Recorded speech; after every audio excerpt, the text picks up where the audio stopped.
Welcome back to my YouTube channel tutor Khushi. तो guys आज हम नया चैप्टर शुरू करने वाले हैं पार्टनरशिप फर्म का, that is reconstitution of firm और change in profit sharing ratio between existing partners. आप इसे रिकॉन्स्टिट्यूशन ऑफ फर्म भी बोल सकते हैं, change in profit sharing ratio between existing partners भी आप इसे बोल सकते हैं। दोनों एक ही चैप्टर है, बस किसी की बुक में रिकॉन्स्टिट्यूशन ऑफ फर्म नाम यूज किया गया है और किसी की बुक में change in profit sharing ratio between existing partners ये नाम यूज करा गया है। तो दोनों सेम ही चैप्टर है। लास्ट मैंने आपको valuation of goodwill chapter complete करवा दिया था, आज हम नया चैप्टर शुरू करने वाले हैं। Change in profit sharing ratio between existing partners का क्या मतलब होता है? जब पार्टनरशिप फर्म के पार्टनर्स, मान लीजिए आपकी फर्म में 3 पार्टनर्स हैं ए, बी एंड सी, वो आपस में क्या है रेशियो को चेंज करना चाहते हैं। रेशियो मतलब प्रॉफिट शेयरिंग रेशियो को वो क्या है चेंज करना चाहते हैं, चेंज करके नई रेशियो बिजनेस में लाना चाहते हैं। तब नई रेशियो आने की वजह से बिजनेस में क्या क्या चेंजेस होंगे, कहाँ कहाँ चेंजेस होंगे और वो उन चेंजेस को हम बैलेंस शीट में कैसे लिखेंगे और उसका इफेक्ट किस किस जगह पे क्या क्या होने वाला है, वो सारे इफेक्ट्स हम क्या है इस चैप्टर में पढ़ने वाले हैं। ठीक है, और change in profit sharing ratio को अगर बेसिक समझना हो तो आप इसे एग्जांपल की हेल्प से समझें। मान लीजिए ए, बी एंड सी 3 पार्टनर्स हैं और इनकी प्रॉफिट शेयरिंग रेशियो कितनी है 3, 2 एंड 1। अब वो क्या है प्रॉफिट शेयरिंग रेशियो को क्या है नेक्स्ट ईयर में चेंज करना चाहते हैं। नेक्स्ट ईयर मतलब जो हमारा फाइनेंशियल ईयर 1 अप्रैल से शुरू होता है वहां से ऑनवर्ड वो क्या है रेशियो को चेंज करना चाहते हैं। चेंज करके कितनी रेशियो करना चाहते हैं आप 1:1:1 कर लीजिए, मतलब इक्वल।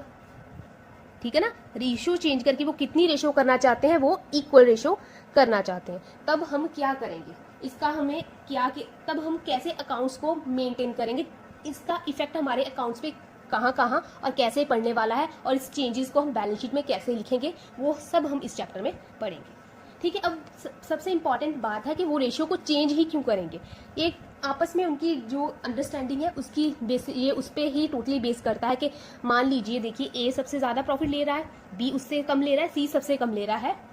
जो पुरानी रेशियो, इसे हम क्या है ओल्ड रेशियो बोलेंगे, इसको हम क्या है ओल्ड रेशियो बोलेंगे। ठीक है ना, ये पुरानी होगी। अब रेशियो चेंज करके कितनी होगी 1:1:1, ये क्या है न्यू रेशियो होगी। ठीक है ना, ये पुरानी रेशियो हो गई और ये न्यू रेशियो हो गई। इस रेशियो को के चेंज होने की वजह से किस पार्टनर को क्या नुकसान हुआ है, किस पार्टनर को क्या प्रॉफिट हुआ है, सबसे पहले हमें ये फाइंड करना पड़ेगा। रेशियो को वो आपस के कन्फ्लिक्ट्स की वजह से चेंज कर सकते हैं, आपस में उनका जो अंडरस्टैंडिंग कितना है उस बेसिस पे कर सकते हैं, कौन सा पार्टनर बिजनेस में कितना और क्या कंट्रीब्यूट कर रहा है उस बेसिस पे क्या है ये अपना प्रॉफिट शेयरिंग रेशियो चेंज कर सकते हैं। हाँ, एक चीज का आप हमेशा ध्यान रखें, इसको आप स्टार लगा लीजिए, रेशियो चेंज नहीं हो सकती अगर सारे ही पार्टनर्स आपस में इस बात पे एग्री नहीं कर रहे हैं। If all partners are agree तब ही रेशियो चेंज हो सकती है। ऐसा नहीं है रेशियो 3:1 है, ए बोल रहा है कि रेशियो चेंज कर दो तो रेशियो चेंज हो जाएगी, या बी कह रहा है या सी कह रहा है, या फिर ए एंड बी दोनों कह रहे हैं कि रेशियो चेंज कर दो, सी एग्री नहीं कर रहा है तो रेशियो चेंज नहीं होगी। जब तक सारे ही पार्टनर पार्टनरशिप फर्म के एग्री ना कर रहे हो रेशियो को चेंज नहीं किया जा सकता। ये पार्टनरशिप फर्म का रूल है, जो आपने पार्टनरशिप डीड के रूल्स पढ़े हैं 1st चैप्टर में, उसमें ये लिखा गया है कि रेशियो को आप चेंज नहीं कर सकते जब तक सारे पार्टनर्स क्या है एग्री ना कर रहे हो। ठीक है, अभी देखिए जब रेशियो हम चेंज करते हैं तो हमें क्या क्या चीजें करनी पड़ती हैं बिजनेस में। ठीक है, जब रेशियो चेंज करते हैं तो हम क्या क्या बिजनेस में चीजें करनी पड़ती हैं। सबसे अब अगर आप पहले यहाँ से देख लो, अगर इसको पहले मान लीजिए 3 रुपए मिल रहे थे बिजनेस के प्रॉफिट के, अब कितना मिल रहा है 1, तो इसको क्या है नुकसान हो रहा है। इसको 2 मिल रहा था, अभी 1 मिल रहा है, इसको भी नुकसान हो रहा है, इसको कोई फर्क नहीं पड़ रहा। अगर बेसिक ऐसे ही देखो तो ऐसे हम पहले हमें निकालना पड़ेगा। तो जब रेशियो चेंज होती है तो किसी ना किसी पार्टनर को फायदा होता है और किसी पार्टनर को क्या है नुकसान होता है। जब भी रेशियो चेंज होगी किसी पार्टनर को क्या है नुकसान होगा, किसी पार्टनर को क्या है फायदा होगा। सबसे पहले हमें क्या है वो नुकसान या फायदा देखना होगा। तो जब भी रेशियो चेंज करेंगे सबसे पहले हमें क्या है new profit sharing ratio calculate करनी पड़ेगी।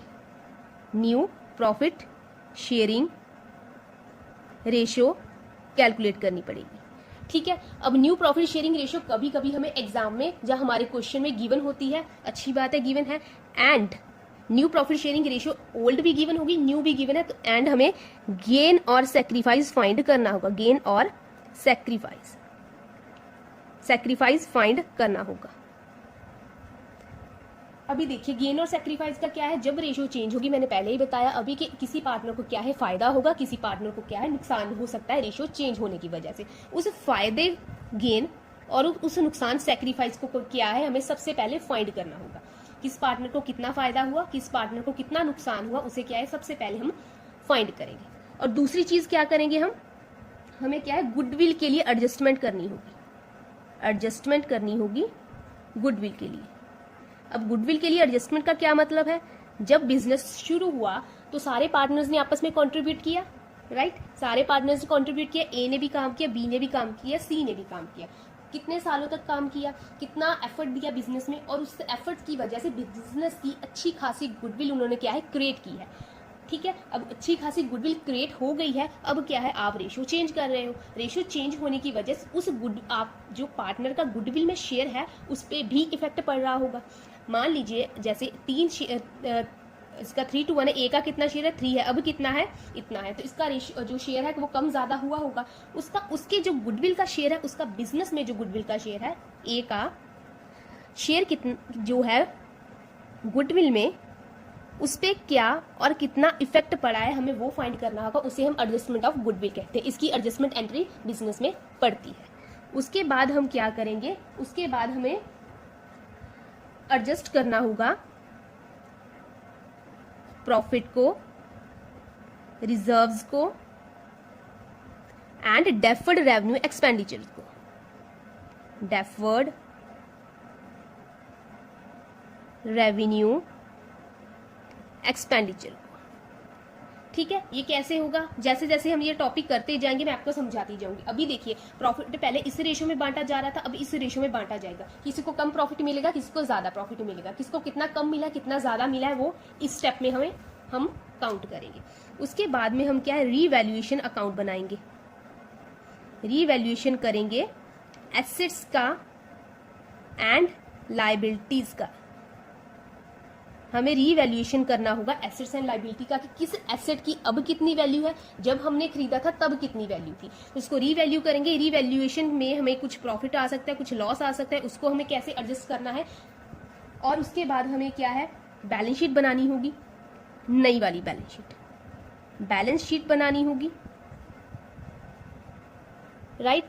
और उसके बाद हम क्या करेंगे एडजस्टमेंट करेंगे, adjustment in capital accounts. Capital accounts भी बोल सकते हैं, कैपिटल्स भी बोल सकते हैं, एडजस्टमेंट इन कैपिटल्स लिख लीजिए, ठीक है। ये सारा काम हमें करना होगा इस चैप्टर में भी।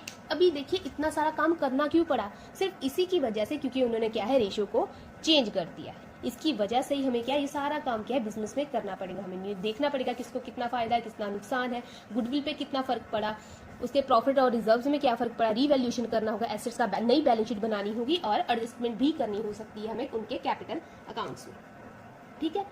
तो ऐसा नहीं, अभी आपको ये अगर नहीं समझ में आए ये पॉइंट कोई बात नहीं, हम 1 by 1 इन पॉइंट्स को क्या है करने वाले हैं, इनके जो क्वेश्चंस है वो भी सॉल्व करने वाले हैं, तो कोई दिक्कत वाली बात नहीं है। ये एक बेसिक चैप्टर था जो मैंने आपको आज करवाना था, बेसिक सी बातें करनी थी कि change in profit sharing ratio क्या होता है, अगर रेशियो चेंज होगी तो उसकी वजह से हमारे अकाउंट्स पे क्या क्या इफेक्ट पड़ेगा, हमने ये पढ़ना था। आज हमने इतना कर लिया है।